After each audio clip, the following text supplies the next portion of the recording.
yo lujurioso ha entrado en el cerebro de uno, en vez de identificarse con ese yo gozando de la escena a lo lindo, proceder en forma diferente, decir, hombre, me está molestando demasiado este yo, voy a desintegrarlo, voy a volverlo polvareda cósmica, para que no me siga atormentando con sus morbosidades.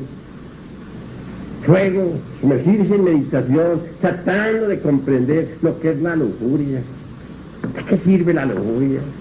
Aquel cuerpo que le sirvió a uno para satisfacerse en sus horas de placer, va al panteón, que allí le brotan gusanos por los ojos, por la nariz, por la boca, por los oídos, por el sexo, por todas partes.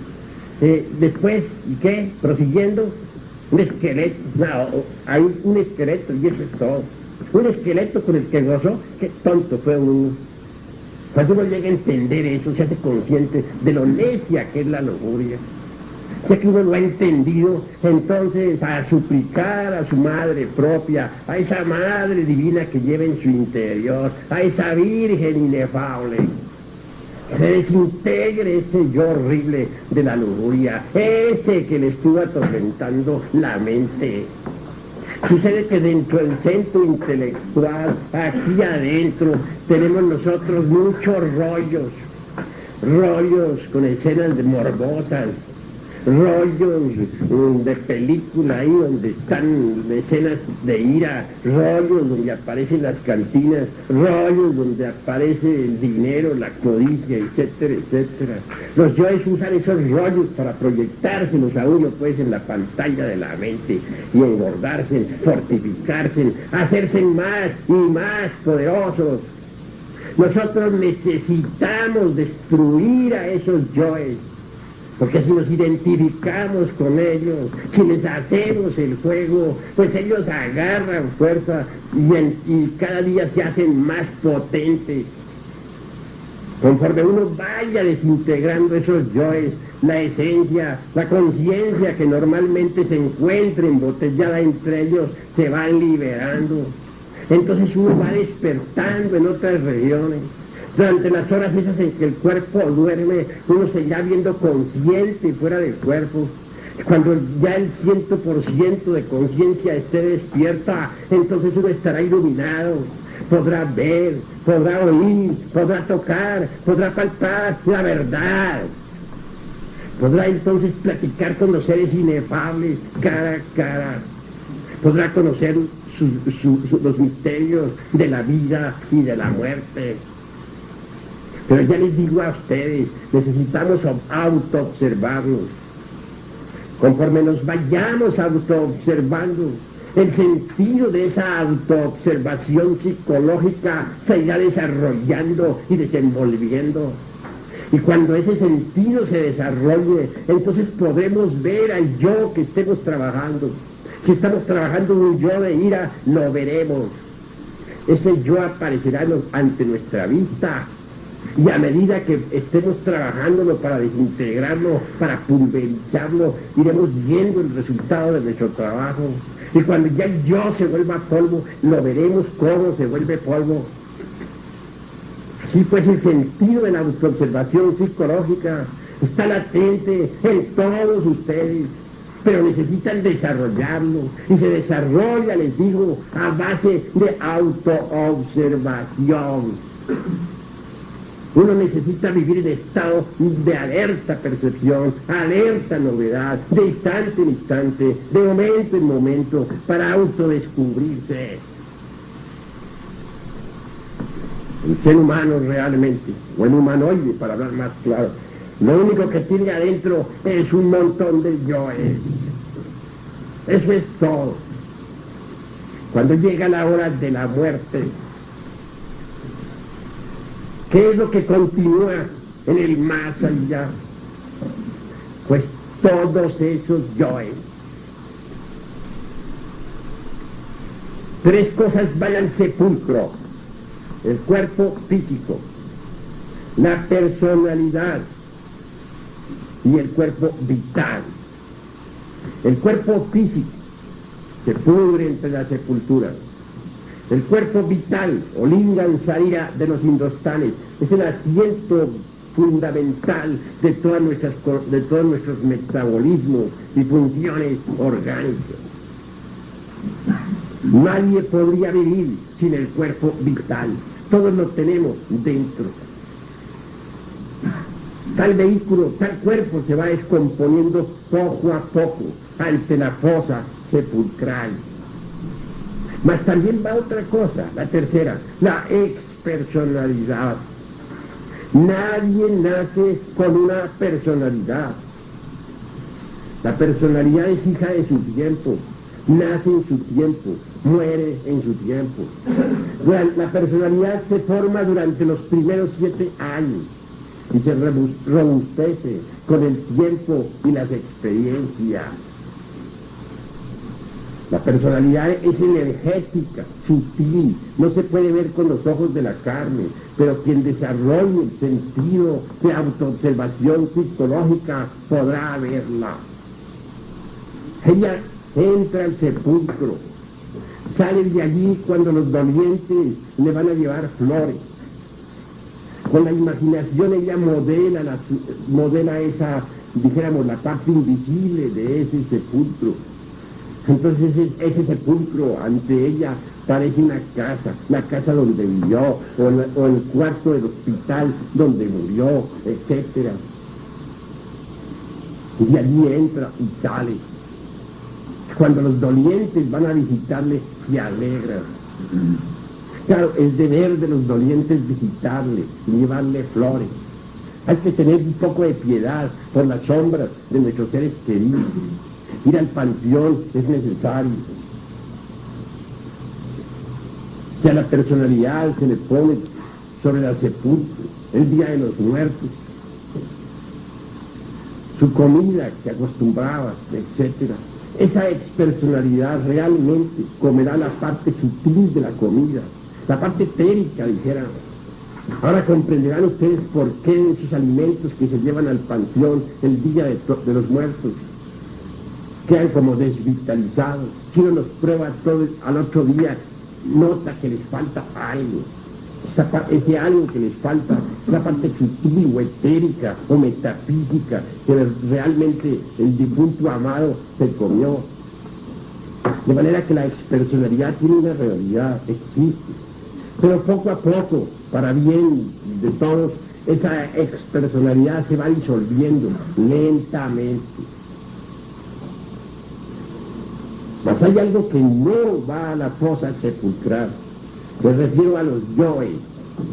El yo de la ira, el de la codicia, el de la envidia, etc. Todos esos yoes que son nuestros errores, nuestros defectos. Todo ese enjambre de demonios que llevamos dentro. Esos no van a la fosa sepulcral. Esos continúan en la quinta dimensión. Van y vienen y se mueven por todas partes. Viven en la quinta dimensión, viven inconscientes como sonámbulos. Esos yoes tienen existencia, existen realmente. Obviamente la eternidad se los devora. Más tarde los expulsa. Hay una ley que se llama la ley del retorno de todas las cosas. Es decir, todo retorna, todo regresa, todo vuelve al punto de partida original.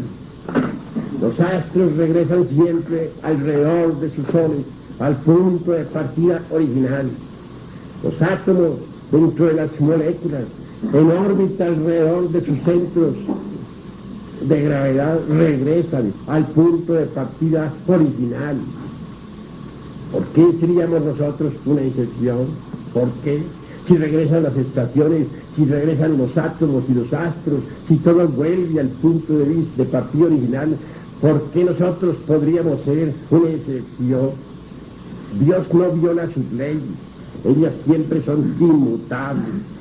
Así pues, es necesario entender que los astros y nosotros todos regresamos. En su tiempo y en su hora, la esencia, la conciencia, quiere volver y vuelve. ¿A dónde vuelve? Se nos ha dicho que continúa en la semilla de nuestros descendientes. Y así es. Así es. Obviamente, los seres humanos todos tienen un 3% de conciencia despierta y un 97% de conciencia dormida.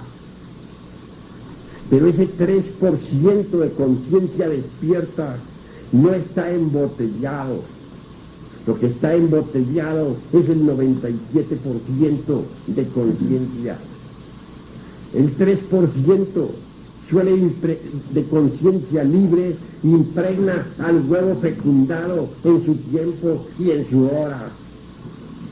Y entonces se forma un nuevo organismo dentro del vientre materno. Uno va a nacer entre aquellas parejas con las que está relacionado. Está relacionado por vínculos de sangre. Normalmente continúa en la semilla de sus descendientes, pero continúa y allí vuelve. Repito, la esencia impregna el huevo fecundado y se forma un nuevo cuerpo físico. Ese cuerpo se forma en el vientre materno. Los ángeles del destino dotan a ese cuerpo físico del principio vital, del asiento vital. Y cuando nace la criatura, cuando viene al mundo, entonces la esencia penetra, es decir, lo que es de conciencia libre, penetra dentro del cuerpo del recién nacido. Y nace el niño, viene a la existencia. Durante los primeros meses de nacido el niño, aún más durante los primeros 3 años, los yoes todavía no han tenido oportunidad de meterse en ese cuerpo de la criatura. Esos yoes dan vueltas alrededor de la cuna, van y vienen libremente. Quieren meterse, pero no tienen la oportunidad. Porque para meterse se necesita la personalidad, y la criatura nace sin personalidad. Necesita formar una nueva, y la forma durante los primeros 7 años de la infancia. Más tarde comienzan esos yoes a meterse dentro del cuerpo del niño. Entonces aparecen los primeros relámpagos de ira o de celos, etc. Pero mientras esos yoes no se han metido en el cuerpo de la criatura, el niño es absolutamente inocente. Sin embargo, el 3% de conciencia que tiene ahí metido entre el cuerpo le da autoconciencia.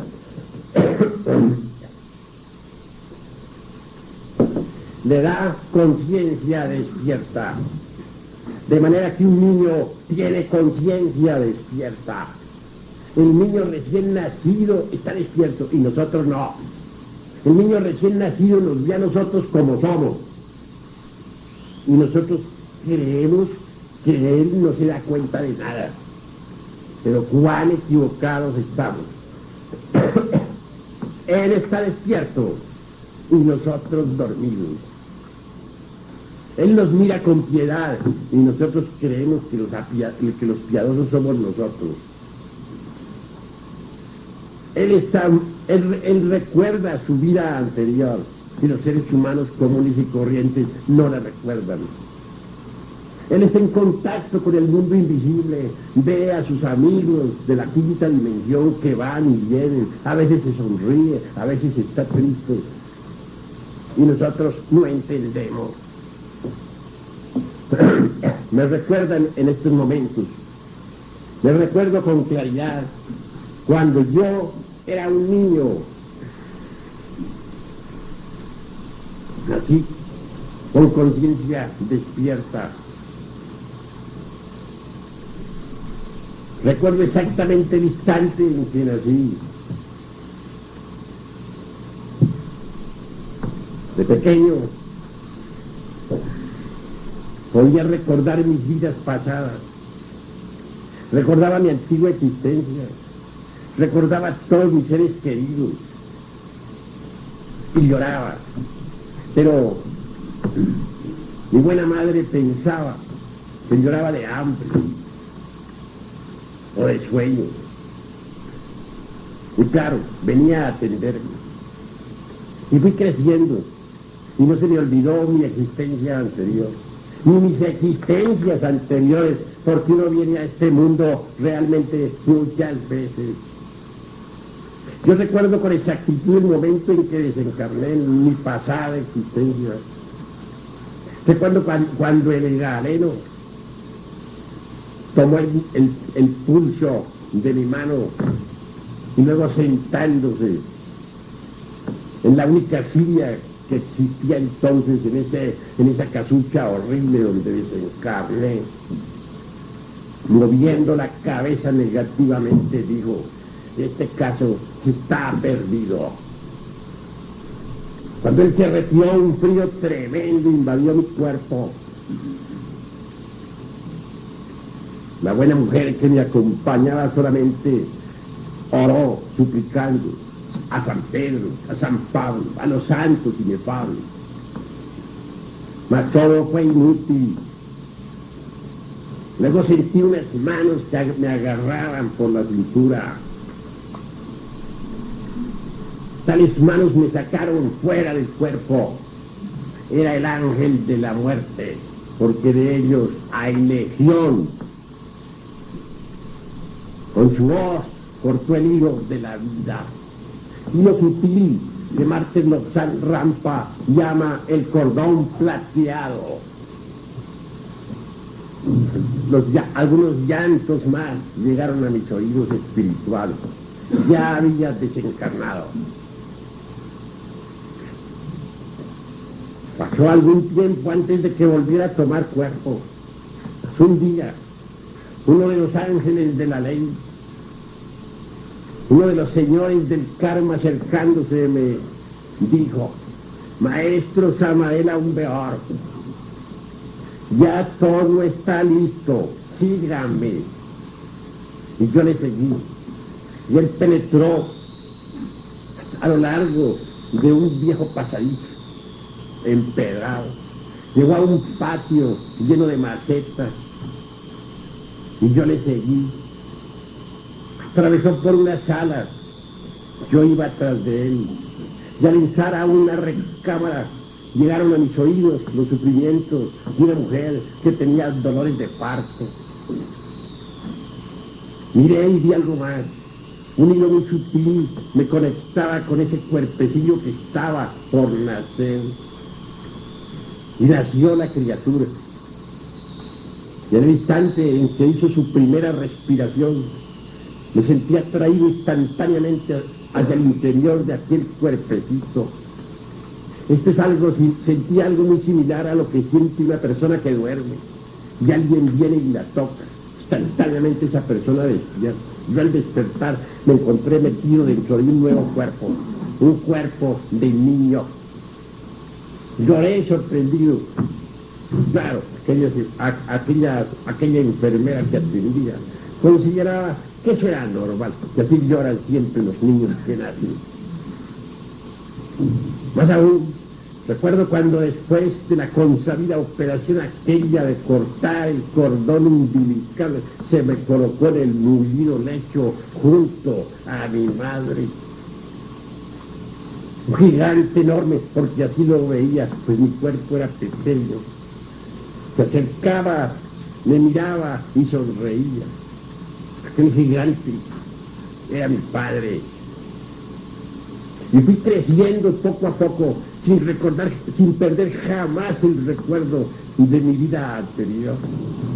Y así como recuerdo mi vida pasada con todos sus detalles, peros y señales, recuerdo todas las existencias que he tenido en este mundo desde el amanecer de la vida. De manera que entonces puedo dar perfecto testimonio. Si las gentes creen, pues que crean. Y si no creen, pues que no crean. Eso ni le quita, ni le pone un punto, ni una coma a la realidad de lo que yo me acuerdo. ¿Quién podría arrancarme de entre los sesos lo que me acuerdo? Si viniera un sabio, el sabio más grande del mundo, y me dijera: señor, todo eso que usted dice es falso, yo diría: señor, usted puede ser muy sabio, pero usted no puede arrancarme entre los sesos lo que yo me acuerdo. Es la verdad. ¿Cómo podría mañana alguien decirles a ustedes que ustedes no estuvieron aquí en esta sala? Es decir, si alguien fuera un sabio y les dijera a ustedes que que lo que tuvieron fue una alucinación, ustedes jamás estuvieron en esta sala, que nunca escucharon al maestro Samael aún Beos, ustedes le responderían al sabio: Señor, usted podrá saber mucho, pero que yo estuve, que lo estuve escuchando, eso sí que no me lo arranca ya a mí entre los sesos. Así me pasa a mí con el recuerdo de las vidas anteriores. Conocí al egipcio y al romano, conocí la Atlántida y puedo hablar de ella, y cómo perecieron los atlantes. Soy un testigo de la aurora de los siglos. Yo vi salir la tierra entre el caos, y por eso doy testimonio, y por eso lucho para poder hacer a las gentes partícipes de ese camino que conduce a la liberación final. Desgraciadamente las gentes, repito, tienen la conciencia dormida, y por eso aquellos que se burlan de mí, a mí no me queda más remedio que hacer lo que dijo el Cristo: Padre mío, perdónalos, porque no saben lo que hacen. Es obvio, están dormidos. Si estuvieran despiertos, no se burlarían. Entonces, ¿qué me queda? Perdonarlos, llamarlos. Eso es obvio. Así pues, que bien vale la pena luchar uno por una autotransformación radical. Necesitamos cambiar, necesitamos ser diferentes, volvernos distintos. Esto solamente es posible eliminando de nuestra psiquis, eliminando de nuestro interior estos yoes diablos que personifican a nuestros errores. Algunos de ellos a veces toman gran fuerza eléctrica. Me refiero, por ejemplo, al famoso diablo prestidigitador. Ese yo, es un yo que algunas personas lo tienen. Se carga con la fuerza eléctrica sexual, sobre todo en los jóvenes, sean estos varones o hembras, que tiene poder a veces para producir fenómenos físicos, mover mesas, dar golpes en determinados lugares, etc. Conocí el caso de una joven que era perseguida constantemente por un tal de esos diablos prestidigitadores. Era un yo de ella misma, no era de otra persona. Pero ella lo llamaba, le daba un nombre, le decía Luzbel. Sucedió que aquella mujer, que era una pobre criada, sufría lo indecible. Donde quiera entraba a trabajar y ahí la corría. ¿Saben ustedes por qué? Sencillamente porque en presencia de ella se suscitaban fenómenos espantosos, horribles. Los platos que iba a servir a la mesa de pronto resultaban por los aires. La comida, cuando ya estaba lista para comer, resulta que era llenada de pronto de arena, de piedra que caía no se sabe de dónde. La mesa se levantaban solas en el aire. Ruidos extraños en las bardas. La mujer siempre tenía dinero. ¿Por qué? Porque el diablo prestidigitador le lanzaba siempre una monedita y a tostón. No era más que ya tostón, pero ella estaba contenta con su tostón diario. Los fenómenos eran terribles. A mí me tocó investigar el caso. Yo no vi. No tenía remedio, desgraciadamente, porque era un yo de ella misma. Ella misma lo había fabricado en alguna existencia anterior. De manera que el caso estaba perdido. Por ahí andaba la pobre mujer de casa en casa. Ya en ninguna parte la recibía. Cuando aparecía por ahí algún travieso, algún don Juan Tenorio, intentaba naturalmente abusar de ella, pues nomás no podía. ¿Por qué? Cuando iba a querer abusar de ella sexualmente, comenzaban los ruidos espantosos en el techo y a caer piedra. El pobre galán tenía que huir despavorido. Conocí ese caso, me consta, y de eso doy testimonio, de ver un yo de ella, un yo prestidigitador. Así pues, mientras uno no haya disuelto los yoes, uno no es más que un montón de diablos. ¿Qué es lo que continúa más allá de la muerte? Un montón de diablos. Lo grave es que a uno se le asignan ciclos de a 108 existencias. Si uno no puede o no es capaz de desintegrar estos diablos que uno carga adentro, ¿qué sucede? Que al cumplirse las 108, pues va para abajo, ingresa en la involución sumergida de los mundos infiernos. Esos mundos existen. ¿Ustedes creen que el Dante Alighieri, el autor de la Divina Comedia, estaba loco? ¿Ustedes creen eso? ¿O creen que es un simple versito aquel salido de la mente alucinada de algún poeta? No, el Dante Alighieri era un iluminado, era un maestro, fue un iniciado. Les digo, entre otras cosas, que el Dante Alighieri ya se reencarnó y vive actualmente otra vez en Italia. Es un maestro, de verdad, un maestro iluminado, y está consciente de que es un maestro. Si no estuviera consciente, pues sencillamente, pues no sería maestro. El Dante vive. El infierno del Dante tiene realidad. Él habla de los 9 círculos dantescos. ¿Acaso no hablan también nuestros antepasados de Anáhuac? ¿No hablan del Mictlán?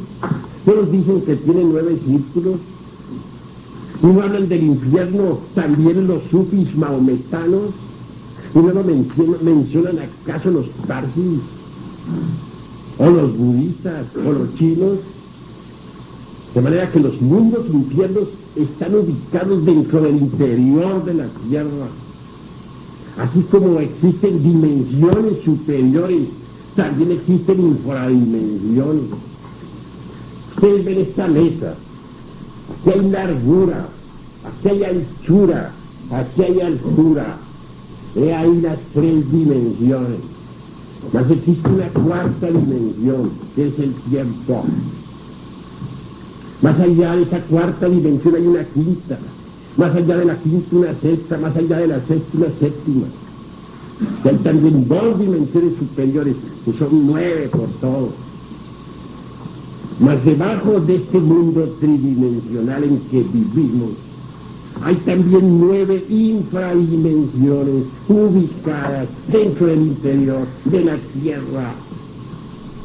En ellas viven los perdidos. Cuando se han cumplido las 108 existencias, ya no se le da a uno más cuerpo físico. Ingresa la involución sumergida de los mundos infiernos. Allí involuciona en el tiempo, hasta llegar a la muerte segunda. Repito, el Dante no estaba loco. Y el que se atreva a decir que el Dante estaba loco, ese realmente es un necio. El mundo ha reconocido al Dante y lo seguirá reconociendo, al autor de la Divina Comedia, al buen discípulo de Virgilio, el poeta de Mantua. Sí, pues que el Dante florentino, repito, no estaba loco, y describió esos mundos inviernos en forma simbólica. No lo habló crudamente, no lo dijo literalmente, porque en aquella época no se podía hablar como estamos hablando ahora aquí. ¿Quién hubiera hablado en su forma cruda? Pueden ustedes estar seguros que lo habrían quemado vivo en las hogueras de la Inquisición. Y tuvo que saber hacer la cosa, saber escribir inteligentemente para los comprensivos. Él nos muestra ya en el interior de la tierra cómo esos condenados se volvían pedazos, se vuelven polvo. Eso lo dijo, y está escrito, y ustedes léanlo, ahí está. Las religiones tampoco están locas, señores. ¿Creen ustedes acaso que la religión cristiana está enseñando el infierno por puro dogma? ¿O creen ustedes que la religión de Mahoma o la de los budistas por pura tontería enseñan el infierno? Si todas las religiones hablan de un infierno, quiere decir que el infierno existe. Pero mundos infiernos, mundos dentro de mundos, ubicados en las 9 dimensiones de la naturaleza y del cosmos. Si no creen las gentes, que lo crean. Y si no lo crean, pues que no lo crean. Lo que es. Uno podría negar al sol decir que no existe, y han seguido existiendo. Uno podría decir que los mundos infiernos no existen, y siguen existiendo. Uno podría decir que este vaso no existe, y sigue existiendo. Uno puede decir lo que quiera, pero lo que existe, existe. Puede negarlo, pero sigue existiendo lo que existe. Hay modos de comprobación. El que llega a despertar conciencia puede visitar los mundos infiernos. Ahora si uno aprende a salir del cuerpo físico a voluntad, como les enseñé anoche y anteanoche, también puede darse el lujo de visitar esos mundos para poder evidenciarlos, para poder verificarlos, para poder tocarlos y verlos. Cuando se han agotado las 108 vidas, entonces se ingresa en esas regiones. Y se pasa por un proceso de muerte hasta la desintegración. Esa es la muerte segunda de que hablara nuestro Señor Jesús, el Cristo, en los santos evangelios, y de la cual hablara también el vidente de Pablo. Después de la muerte segunda, el alma libre ya, sin el ego, sin el yo, sin esos yoes, puede escaparse, salir a la superficie, a la luz del sol, para ingresar en los paraísos elementales de la naturaleza. Entonces vuelve a pasar por procesos evolutivos extraordinarios, asciende desde el mineral hasta el vegetal, desde el vegetal hasta el animal, desde el animal hasta el hombre. Y al llegar al estado humano se le asignan 108 vidas para que se autorrealice, para que se divinice, para que llegue a la maestría, para que llegue al estado angélico. Mas si vuelve a fracasar, pues el proceso se repite. Y al fin y al cabo hay 3000 ciclos o edades de esas. Si alguien llegó a la rueda 3000 y nunca se convirtió en maestro, jamás se hizo adepto de la fraternidad de la luz interior. Al fin se sumerge su alma, su esencia pura, sin ego, sin nada de eso, entre el océano de la gran realidad. Es una centella de Dios que tiene derecho a gozar de la felicidad. No será un maestro, pero sí una centella de la divinidad. Así pues quiero que ustedes sepan, podemos nosotros evitarnos el descenso al Mictlán, al Averno, y eso es posible destruyendo ahora mismo todos estos yoes que llevamos en nuestro interior. Hay necesidad de cambiar radicalmente. Un hombre es lo que es su vida. Si un hombre no cambia su vida, si no la transforma, si no trabaja para modificarla, está perdiendo el tiempo miserablemente. La muerte es el regreso al principio, al punto de partida original. Cuando uno muere, se lleva al otro lado su propia vida. Y cuando vuelve la trae y la vuelve a proyectar otra vez sobre el tapete de la existencia. Así pues que es necesario saber que todos nosotros realmente no hacemos otra cosa al retornar que repetir los mismos hechos del pasado. Unido pues a la ley del retorno está la ley de recurrencia, en que todo vuelve a ocurrir tal como sucedió. Esto tiene una explicación, voy a decirle. Supongamos que en una cantina tuvimos una bronca, supongamos eso. Es claro que el yo de la bronca pues queda vivo ahí adentro. Cuando llega la hora de la muerte, que todos los yoes entran en la quinta dimensión, y el de la bronca también. Cuando uno retorna, cuando vuelve a este mundo, ahí está el yo de la bronca. ¿Qué aguarda? Y cuando uno nace, ¿qué se hace ese yo? Pues entra en el cuerpo después de cierto tiempo. Pero a la edad en que sucedió la bronca en la pasada existencia, a esa edad vuelve la bronca. ¿Por qué? Porque si el acontecimiento sucedió cuando se tenían 30 años, el yo de la bronca de todas maneras ahí está vivo y aguarda que llegue la edad en que se sucedió el acontecimiento, la vida pasada. Es decir, aguarda tener 30 años para volver a salir a formar la bronca. Y cuando cumple los 30, va a buscar la cantina y a buscar al tipo con el que peleó. Y telepáticamente se pone en contacto con el yo del tipo con el que peleó en la pasada existencia. Y vuelve a encontrarse con el tipo otra vez en otra cantina similar. Y la bronca se repite. Supongamos que un individuo a la edad de 30 años tuvo una aventura amorosa con determinadas damas. El yo de la aventura está vivo. A la hora de la muerte, el yo de la aventura entra en el mundo invisible. A la hora en que vuelve a nacer, también el yo de la aventura vuelve a la existencia y aguarda ahí, en el fondo, aguarda que llegue la edad de 30 años, que le llegue su tiempo, y cuando le llega su tiempo, telepáticamente va a buscar a la mujer de la aventura, y el yo de la mujer de la aventura hace lo mismo y al fin se encuentran, se repite el proceso. Esa es la mecánica de la ley de recurrencia. Todo vuelve a ocurrir tal como sucedió, más sus consecuencias, buenas y malas. La ley de la recurrencia existe. Algunos escritores la han citado, pero son pocos realmente, o mejor dicho, raro es el que sabe describir la mecánica de la ley de recurrencia. Esa ley existe. Nosotros vivimos repitiendo exactamente nuestros mismos errores. Nos cometemos ese error de estar repitiendo nuestros mismos errores. Nosotros cargamos dentro de nosotros mismos con los errores. La vida está hecha de comedias, dramas y tragedias.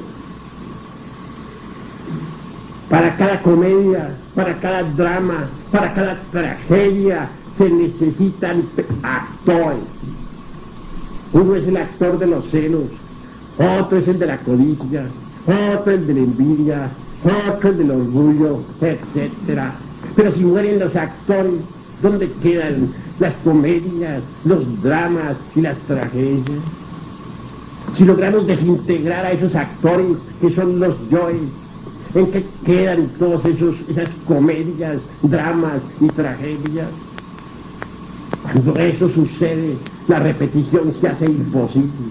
Entonces nos libertamos de la ley de recurrencia, nos hacemos libres y soberanos, nos liberamos, nos convertimos en seres inefables. Sí, pues necesitamos trabajar sobre nuestra propia vida, transformarla. Es urgente que nosotros hagamos de nuestra vida una obra maestra. La autoobservación psicológica directa nos permite a nosotros autoconocernos, autodescubrirnos. Aquí no se trata de seguir esta o aquella teoría, o de defender tal o cual escuela. No, aquí lo que se trata es de autoobservarnos directamente, para autoconocernos, para saber quiénes somos, qué es lo que tenemos por dentro. Solo así podemos realmente trabajar sobre sí mismos y transformarnos. Hasta aquí mis palabras hoy domingo.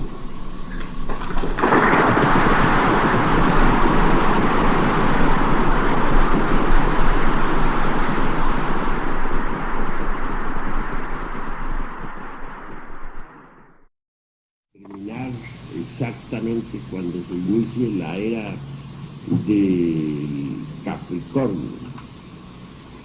Y tenemos nosotros que Acuario se inició el 4 de febrero del año 1962, entre las 2 y 3 de la tarde. Y si tenemos en cuenta que cada uno de estas eras dura 2160 años con minutos y fracciones y segundos, obviamente la era del Acuario viene a realizarse después del año 4000, en el año 4000 y pico, es decir, entre el 4000 y 4500, considerando fracciones de minutos y segundos y días. ¿Hay alguna otra pregunta? ¿Qué número de vida tiene usted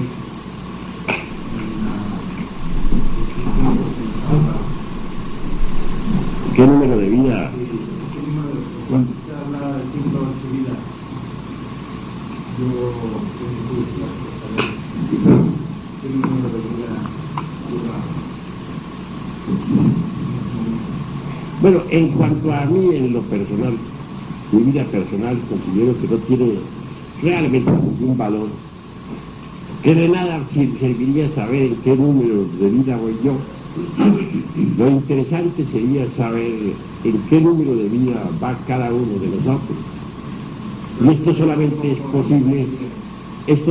es posible autoexplorándonos, para autoconocernos. Porque nada ganaría tú, hermano, con saber en qué número de vida voy yo. Lo importante sería que tú trabajaras sobre ti mismo, que supieras en qué número de vida vas tú. Eso sí sería interesante. Por estos tiempos, no, despertando conciencia, lo logro. Por estos tiempos, en nombre de la verdad, te sé decir, con el corazón en la mano, que ciertamente todos los seres humanos están llegando al final de su ciclo de existencia. Algunas personas se encuentran en la 108, otros en la 107, otros en la 106, etcétera, etcétera, etcétera. Cada cual está llegando en estos momentos al final de su ciclo de existencia. Ahora comprenderán ustedes por qué los tiempos del fin ya han llegado. Y esto que estoy diciendo es general para todos.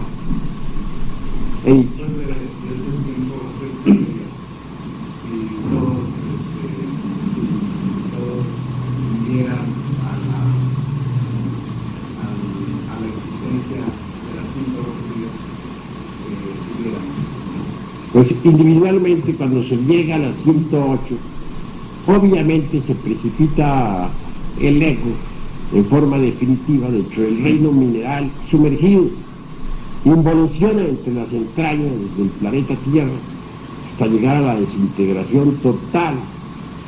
Ahora, si masivamente la humanidad llega al final de sus ciclos de existencia, incuestionablemente y masivamente irá entrando en grandes cantidades dentro de ese reino mineral sumergido.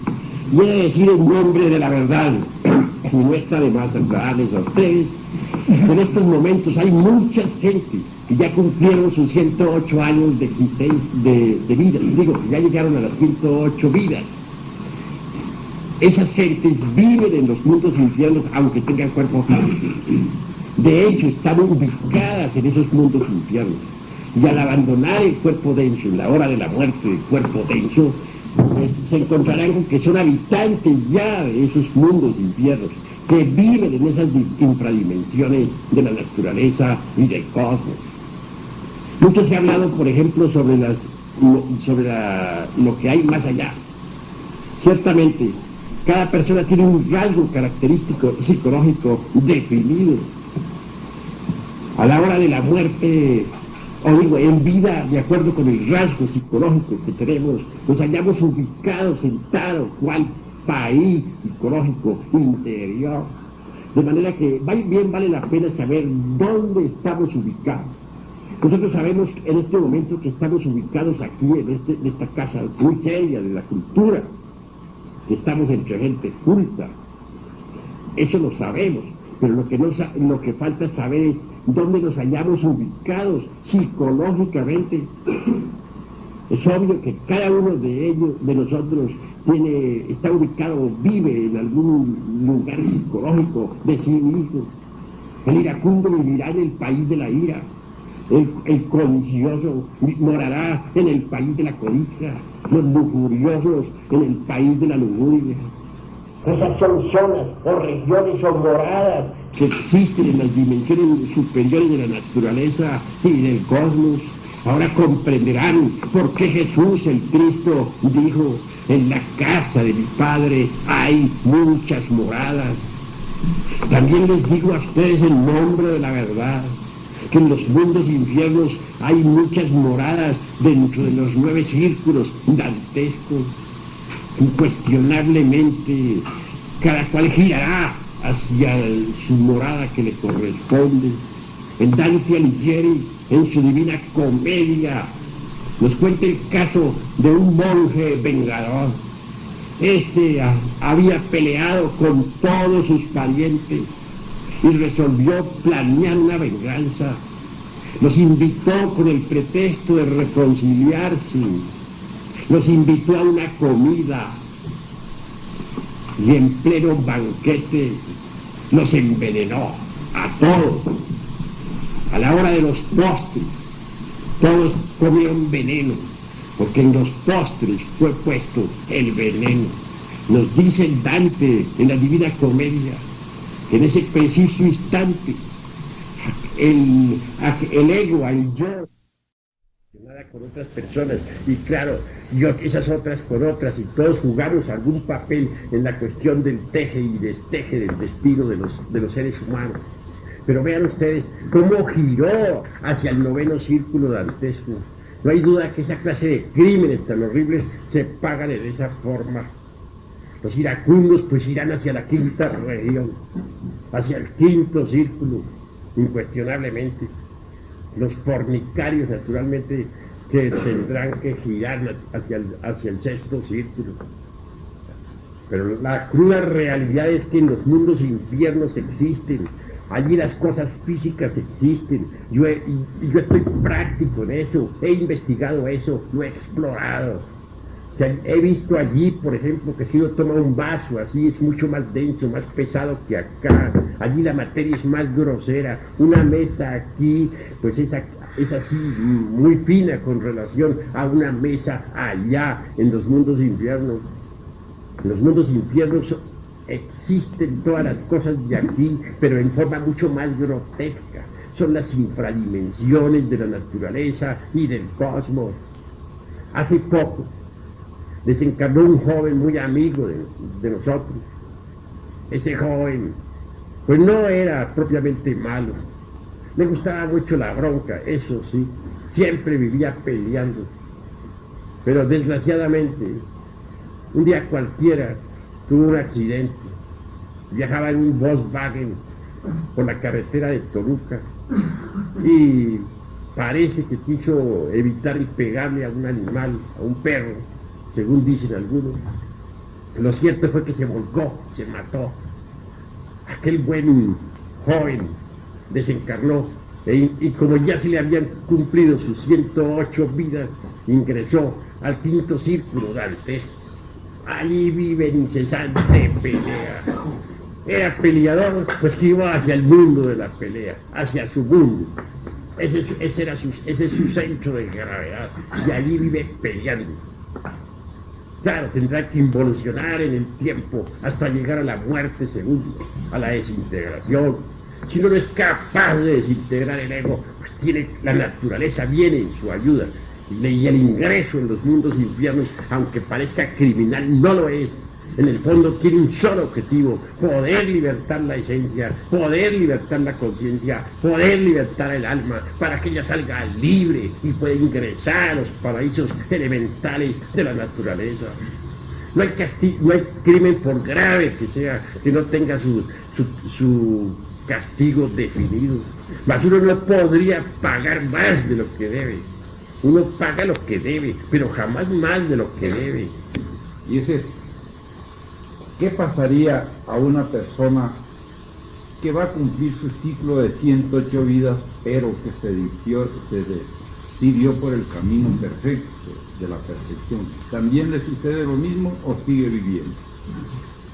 Bueno, si la persona va a cumplir sus 108, y pongamos algo peor, supongamos que sí cumplió las 108, pero que escuchó las enseñanzas y que se resolvió a destruir el ego. Obviamente, al iniciarse la destrucción del ego, pues esa persona queda liberada entonces de esa ley. ¿Qué quiere es el que va a los mundos infiernos? ¿No es acaso el ego? Pero si destruimos al ego, si acabamos con todos esos yoes, ¿quién va a ir a los mundos infiernos? El que tenía que ir se acabó. Entonces, ¿a quién se manda? Así pues que lo importante es destruir el ego, y debemos hacerlo aquí y ahora. Hay formas de virtud que realmente hay que entender. Muchas gentes, por ejemplo, desean ser castas. Dicen, la abstinencia es lo mejor. Pero por dentro están ardiendo con las llamas de la lujuria. Es decir, están imitando la castidad, pero no son castos. Una cosa es imitar una virtud y otra cosa es tener una virtud. Hay personas que dicen voy a acabar con la ira, voy a ser sereno. Pero una cosa es tener realmente la virtud de la serenidad y otra cosa es imitar la virtud de la serenidad. Una persona puede decir voy a dejar de ser cruel y sin embargo continuar siendo cruel, porque una cosa realmente es acabar con el yo ese de la crueldad y otra es realmente poseer la virtud de la piedad. Es decir, cuando uno acaba con un defecto, nace una virtud, pero hay que acabar con el defecto. Si yo digo no voy a tener ira, ahora me aguanto, digan lo que me digan, yo no voy a pelear con nadie. Pues está aguantando, está controlando la ira, aunque por dentro esté que se le retuerzan las tripas, pero en verdad no ha adquirido todavía la virtud de la serenidad. El yo de la ira lo tiene vivo, y el día menos pensado, ese yo salta y explota, rasga sus vestiduras y truena y relampaguea. De manera que yo les aconsejo a ustedes, no imiten virtudes. Lo que deben hacer es matar los defectos, acabar con los yoes, porque si uno desintegra los yoes, nacen en su reemplazo las gemas preciosas de las virtudes. ¿Hay alguna otra pregunta? Puede hablar aquí el joven. Yo tengo una multitud de preguntas, pero no es el caso primero, sobre todo perdón hoy, que han hecho alguna declaración, y parecen evidentemente con dudas, de acuerdo con mi conocimiento de la historia. Pero lo que más me interesa, lo voy a hacer dos preguntas a esto. Lo que más me interesa es conocer, consciente desde luego de que en el plano cósmico, pues no hay fronteras. ¿Por qué se le da tanta importancia a una pared dentro de la sociedad del cosmos? ¿Por qué se significa tanto en un aspecto del cristianismo o en un aspecto del cristianismo?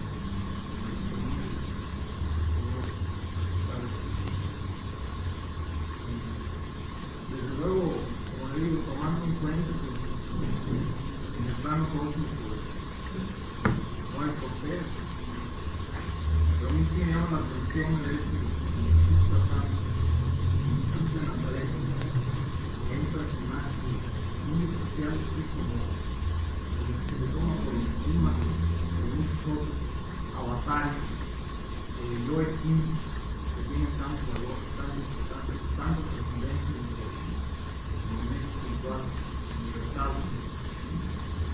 como cualquier otro. Y eso, por un lado, una pregunta. Por otro lado, Contesto ella, después puedes plantear la otra. Pero ahora voy a contestar por orden. Primero esta. Creo que debemos ser ordenados, ¿verdad? Bueno, puedes sentarte, hermano. En todo caso, voy a decirles a ustedes lo siguiente. Tenemos nosotros que comprender que Cristo está en sí mismo más allá de la personalidad, más allá del yo, más allá de la individualidad.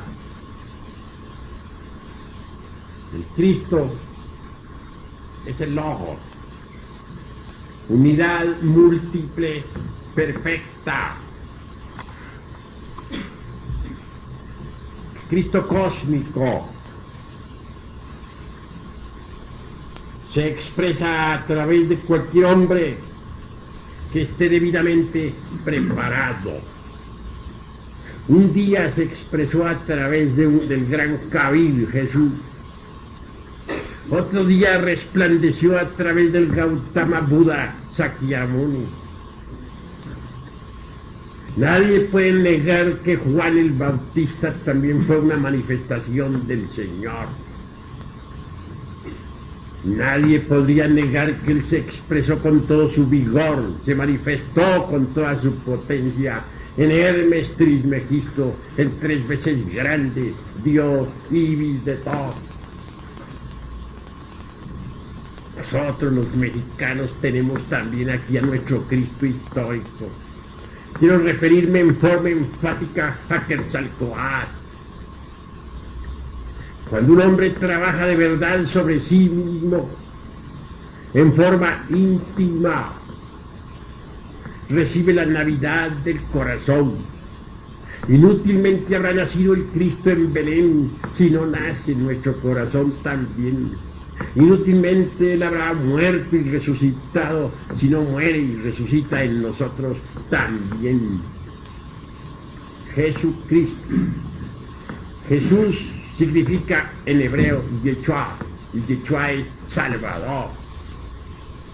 Obviamente, Pablo de Tarso rara vez se menciona al gran Kabir.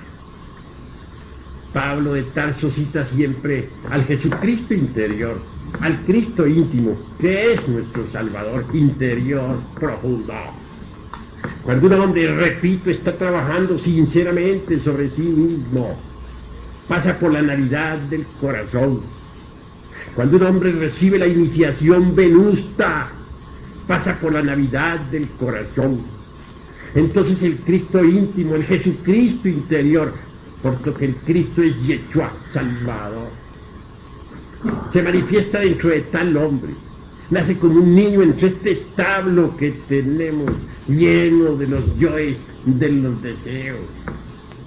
Y a medida que el niño este va creciendo dentro de nuestro interior, se va manifestando cada vez más y más. El Señor dentro de nuestro interior se hace cargo de nuestros propios pensamientos, se hace cargo de nuestros propios sentimientos, de nuestros procesos sexuales y volitivos. El Señor, el Salvador, luchando dentro de nosotros mismos, se convierte pues en un hombre entre los hombres. El Señor luchando dentro de nosotros mismos tiene que pasar por todas las tentaciones. Él tiene que eliminar a los yoes en sí mismo. Él tiene que vencer las tinieblas en sí mismo. Y a medida que va creciendo y se va desarrollando, se va expresando mejor. Y al fin llega un momento en que el Señor dentro de nosotros mismos tiene que pasar por todo el drama cósmico. Señor dentro de nosotros mismos tiene que vivir todo el drama de los evangelios. El Señor dentro de nosotros mismos tiene que sufrir los suplicios de la pasión. El Judas del deseo le traiciona incesantemente. El demonio de la mente, que es el segundo traidor, incesantemente se lava las manos. ¿Quién no trata de justificarse? ¿Quién no trata de evadir sus errores? ¿Quién no busca siempre disculpas? Y el demonio de la mala voluntad, ese Caifás que cada uno de nosotros carga adentro, siempre incesantemente aborrece al Señor. Así pues el Cristo íntimo tiene que ser traicionado por estos yoes perversos que cargamos dentro. Y son estos yoes los que gritan, crucifixia, crucifixia, crucifixia. Y al fin sube el Cristo íntimo al Calvario. El Cristo íntimo debe ser coronado de espinas y tiene que recibir latigazos en nuestro interior y sube por nosotros al Calvario. Esto sucede allá adentro, en las profundidades, en el fondo vivo de nuestra conciencia superlativa. Lo último que hace el Señor es con su muerte matar a la muerte. Por eso escrito está: salida en la muerte con victoria. ¿Dónde está, oh sepulcro, tu aguijón? ¿Dónde, oh muerte, tu victoria? Así pues el Cristo íntimo, el Jesucristo íntimo, es nuestro Yeshua, nuestro Salvador. ¿Quién otro va a salvarnos? Necesitamos una ayuda. ¿Quién otro la va a dar? Así es como el Cristo viene a salvarnos, nos salva desde adentro. El gran Kabir Jesús hace ya cerca de 2000 años, vino allá en la Tierra Santa. Sigue siendo venerado por nosotros, porque fue Él el que nos trajo esta enseñanza. Él se refirió al Jesucristo íntimo de cada uno de nosotros. ¿No fue acaso el Buda Gautama también quien enseñara a los indostanes y todo lo que es el Buda íntimo? Así también Jesucristo, aquel gran Kabir, nos enseñó la doctrina del Jesucristo íntimo de cada uno de nosotros, del Cristo cósmico en nosotros, de nuestro Cristo secreto. Él viene a nosotros con la iniciación venusta. Hablando en Cábala diré, Él viene a nosotros en la iniciación de Tiferet. Pero hay que trabajar mucho. Hay que hollar la senda de la castidad. Hay que transmutar las energías creadoras para poder recibir el advenimiento del fuego. Solo así, transmutando nuestras energías creadoras, hollando la senda de perfección, siendo castos de verdad en pensamiento, palabra y obra, podremos de verdad recibir la iniciación venusta. Esa es mi explicación en relación con el gran Kabir Jesús y el motivo por el cual nosotros le respetamos. ¿Cómo no va uno a respetar a su maestro, al que le enseñó esta doctrina? ¿Alguno de ustedes se pronunciaría contra su maestro? ¿O sería tan ingrato que lo echaría al olvido? Él es el instructor del mundo, el Cristo íntimo es el instructor del mundo, porque el Cristo íntimo es el que habla a través de los profetas, es el que habla a través de los avataras, es el que se manifiesta a través de aquellos que han mostrado el camino de la liberación. ¿Algún otro hermano necesita una pregunta? Quisiera hacer esta aclaración. Mira, yo estudié también en el cristianismo, en el catolicismo, y me doy cuenta de lo que el mundo admira y venera. El mundo ha conocido al Cristo histórico, o sea, lo que ese Señor, que fue Jesús, dijo a través de los evangelios y las tradiciones. Aquí van a conocer el Cristo interno, que vive y palpita en el fondo mismo de nuestras propias energías creadoras. Algo totalmente separado de aquel histórico Cristo que conocemos. Es el que van a conocer ustedes. Ahí ese es el Salvador nuestro, ese es el que nos cambia, el que nos transforma. De modo pues que la confusión está en esto, que la gente habla del Cristo histórico. Nosotros hablamos del Cristo interno, vivo, que hay dentro de cada uno de ustedes y está latente en el poder sexual.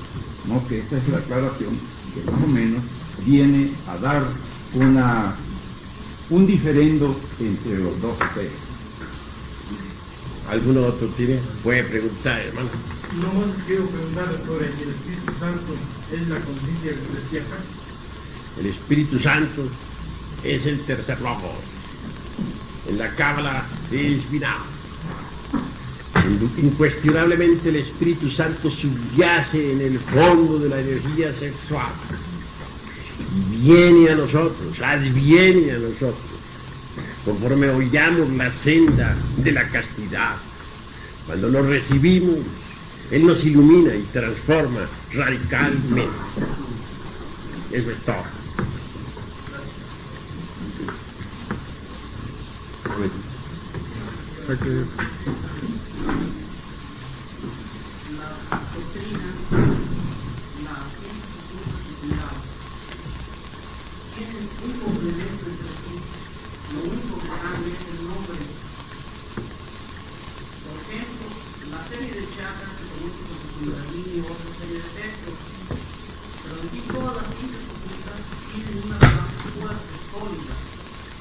Además de esto, existe una determinada regla que son los que gobiernan todo el universo, y los 7 principios herméticos y los principios vitales, entre ellos el de polaridad, que nos dice que todo tiene dos polos, pero son una misma cosa. El amor y el odio son una misma cosa, solamente en diferente grado de polaridad.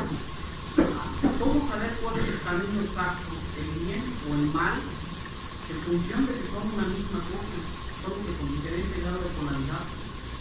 También es muy conveniente ver en esto que si nosotros estamos en un extremo, podemos decir del bien o del mal, vamos a analizar el complemento contrario como negativo. Tanto que lo negativo es lo contrario del bien, que es el mal. Lo contrario de lo positivo es lo negativo. ¿Cómo conocer cuál es el camino verdadero, el del bien o el del mal? Y ver las trascendencias. Porque también es cierto que Cristo fue un maestro, en un sentido, el Marqués de Sade también fue otro maestro en otro sentido. Y los dos buscan su propia percepción. Están en un camino perceptible y sin embargo, ¿cuál de los dos es el camino, el bien o el mal? Con el mayor gusto responderé a esa pregunta. Obviamente Jesús el Cristo nos mostró el camino de la liberación. Nos enseñó la doctrina del Jesucristo interior, base fundamental de las epístolas de Pablo de Tarso.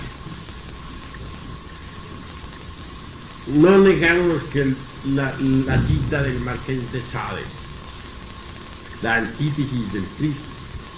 Obviamente el Marqués de Sade enseñaba el camino de la liberación a través del mal. Quería el Marqués de Sade enseñar la perversidad y la practicó. Creía el Marqués de Sade que así, por medio del mal, llegaría uno a agotar el deseo. Es decir, el agotamiento del deseo mediante la satisfacción del vicio. Desde otro ángulo diríamos nosotros, para documentar al Marqués de Sade, es claro que el perverso se sumerge en los mundos infiernos, que al fin pasa por la muerte segunda. La esencia vuelve a salir libre, sin ego. Pero esa esencia libre no es una esencia maestra, porque no ha alcanzado la maestría. Se ha convertido en un elemental de la naturaleza, pero no se ha hecho un maestro. De manera que la doctrina del Marqués de Sade no nos conduce al adeptado, nos conduce al fracaso.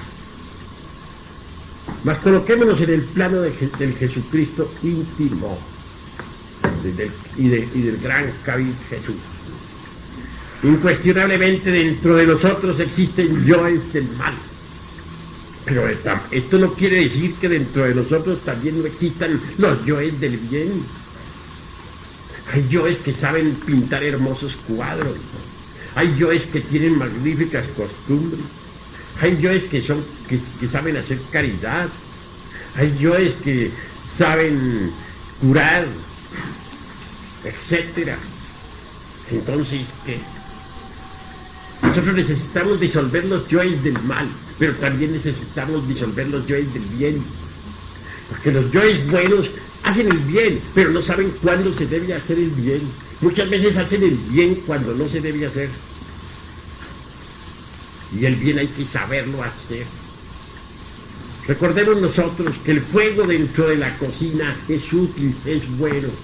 Pero el fuego fuera de la cocina, en la sala, quemando las cortinas, es malo. Recordemos que el agua en el lavamanos es buena, pero el agua invadiendo la estancia es mala. De manera que bien es todo lo que está en su lugar, mal es todo lo que está fuera del lugar. Nosotros necesitamos al fin y al cabo eliminar los yoes del bien y del mal, para libertarnos tanto del bien y del mal, pasar más allá del bien y del mal. Necesitamos nosotros empuñar la espada de la justicia cósmica y convertirnos en seres terriblemente divinos, más allá del bien y del mal. En cierta ocasión, un amigo que tiene una fábrica de pantalones me dijo: bueno, y si yo disuelvo entonces el yo que sabe hacer pantalones, que es un yo útil, entonces se va a acabar la fábrica. ¿Quién hace pantalones? Le respondí: no, ¿usted está creyendo acaso que el ser es inútil?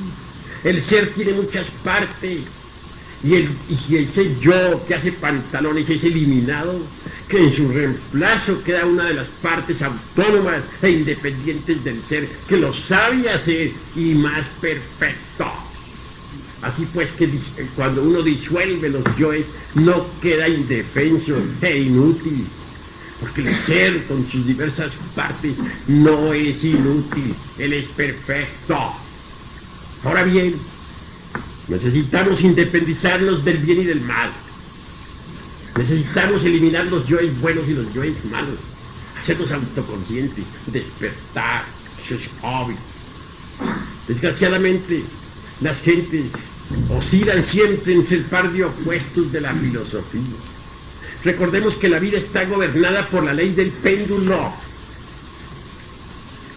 En un extremo del péndulo puede estar el bien, en otro extremo del péndulo está el mal. Se trata de meternos dentro de ese movimiento pendular. Debemos colocarnos en el centro, y el centro es el ser. El ser nos dice cuándo se debe hacer el bien y cuándo no se debe hacer. Darle una limosna, por ejemplo, a un marihuano para que compre marihuana es absurdo. O darle limosna, por ejemplo, a un borracho para que siga la borrachera, pues es cosa estúpida.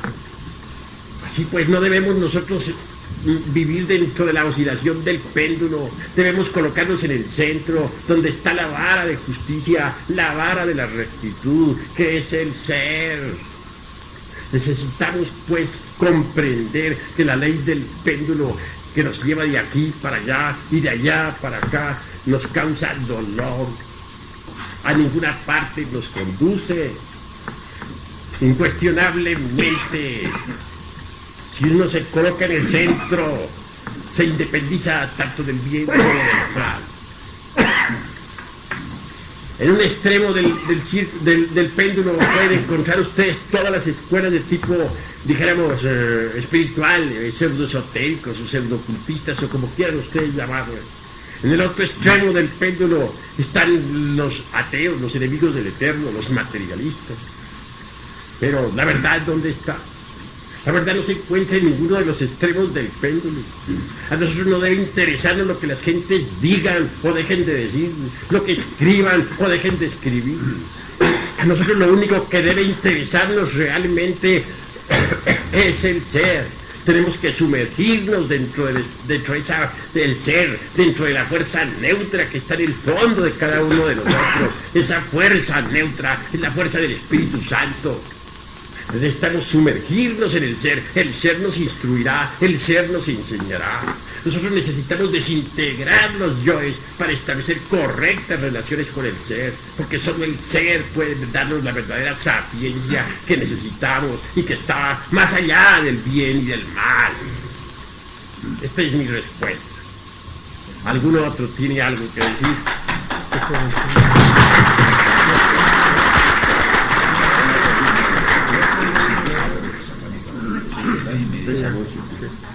Bueno, perdón, pues con todo gusto, pues, si realmente lo es, sí, porque ya nos pasamos del tiempo que nos han Usted a favor de ampliar su concepto a decir que nadie entiende el positivo, que todo lo toma de los demás, y así hay una regresión, ¿verdad?, al pasado. Entonces, que vamos a salir el principio y el fin, ¿verdad?, de un entendimiento propio, digo al principio. Y no sea nada propio nosotros, ¿verdad? Todos lo estamos copiando los demás, lo estamos repitiendo. Bueno, cuando dije eso me refería obviamente a la maquinaria del cerebro. Es decir, para mí el cerebro es únicamente una computadora que va recibiendo datos del exterior por medio de los medios perceptivos, sentidos, los 5 sentidos. Va recibiendo percepciones como son movimiento, color, temperatura, etcétera, y las va metiendo en la computadora. Entonces el individuo con esa información lo único que está recibiendo son datos exteriores, o sea, su computadora. Pero esos datos pueden ser falsos o verdaderos. Entonces el individuo cerebralmente